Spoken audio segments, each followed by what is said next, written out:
It's Councilman Brett Sanders highlighting November the 1st council meeting.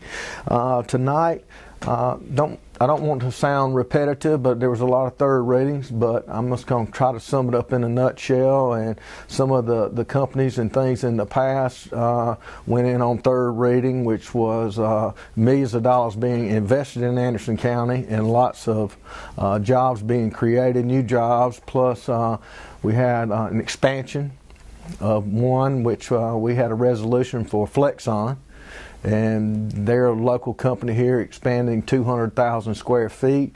They make garden hose and they make extension cords, and I thought it was interesting that the company here in Anderson off old Pyramid Dairy Road, they actually make enough garden hose to circumnavigate the earth 7 times. And they also are big on recycling. I think it was over 400 tractor trailer loads a year are being recycled at that plant.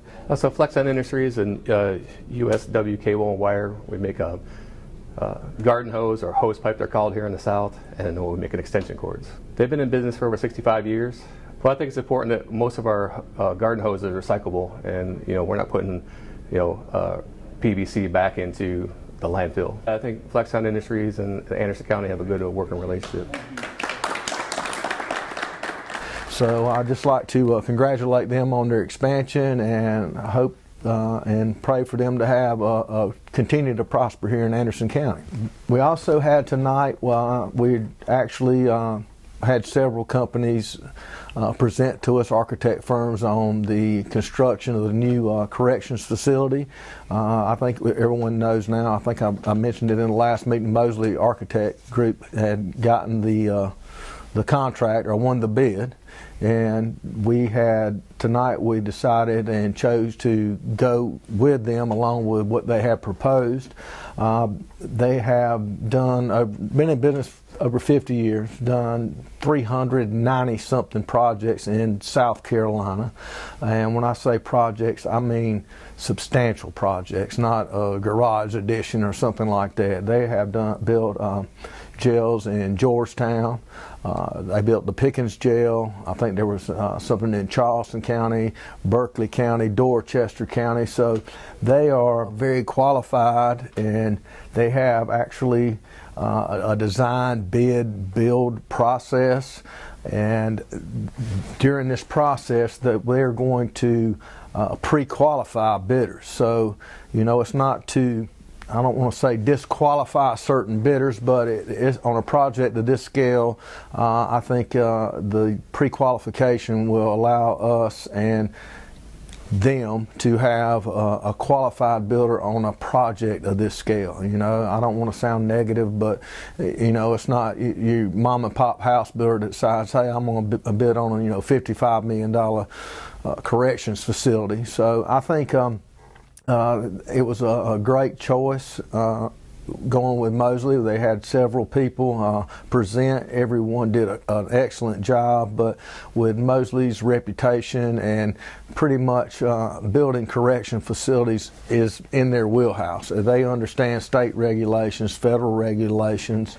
Also, we're going to have a veterans court. We're also going to have be able to house juveniles, which a lot of people don't understand. I think it was $12,000 to $15,000 a month Anderson County taxpayers pay to transport juveniles back and forth from Columbia back up to here for court process. So, I mean, there is other counties as well, so we'll be able to not only, I don't want to say profit off of it, but there will be a revenue source to where we can house juveniles for other counties and help them save money, along with helping the taxpayers save money. So very elaborate project, and I think it was broken down into about 3 or 4 phases of design.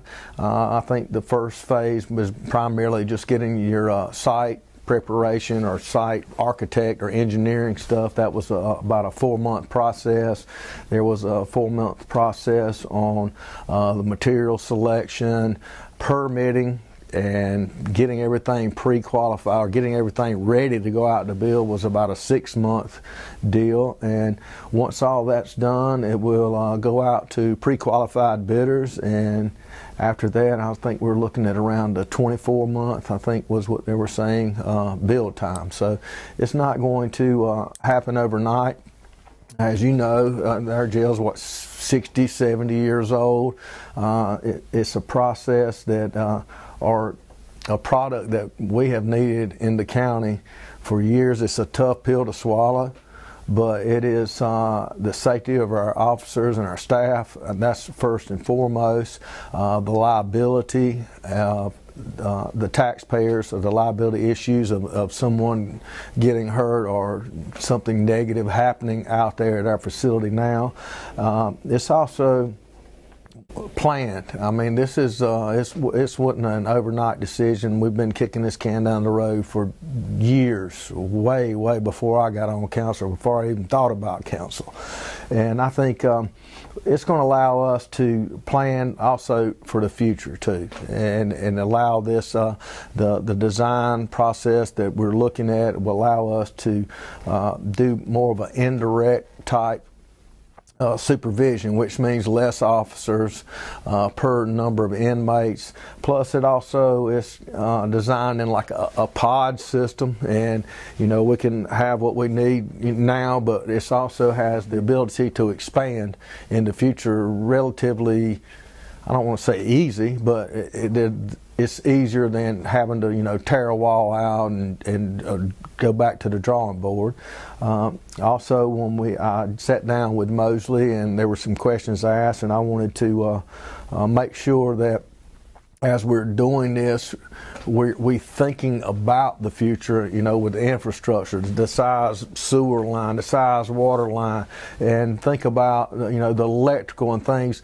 Go ahead, and have that thought process now, so when you do, or if you have to expand in the future, you're not going back and having to redo everything. I mean, it'd make it a simple process to expand.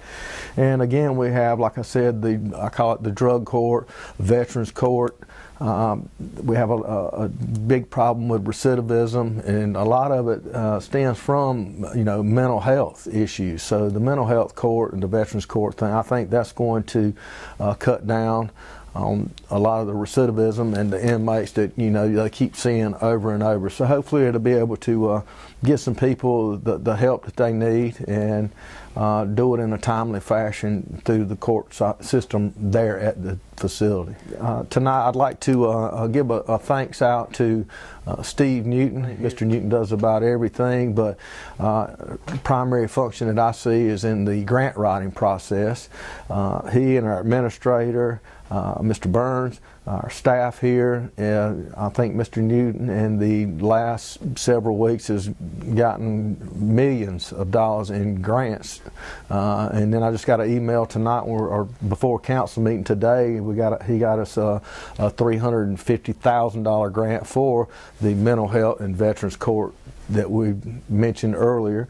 And the thing is, I'm just happy to see that we have a grant writer and a staff that's on top of these things, to see that some of our state tax money is being spent here in Anderson County and not in Charleston down at the port or Myrtle Beach or somewhere like that. So I'm glad to see that they are aware of what's out there and working. I mean, they work hard on getting those, and a lot of it has to do with our state delegation. Just like to thank everyone for serving there, and some of the PARD grants and other things that they have approved for us. So we have great council, great administration, great employees, and a great state legislator, and it shows with the progress and things that you see going on in Anderson County now. That pretty much sums up tonight's meeting, and again, I'd just like to thank everyone in District 4 for allowing me the opportunity to represent them.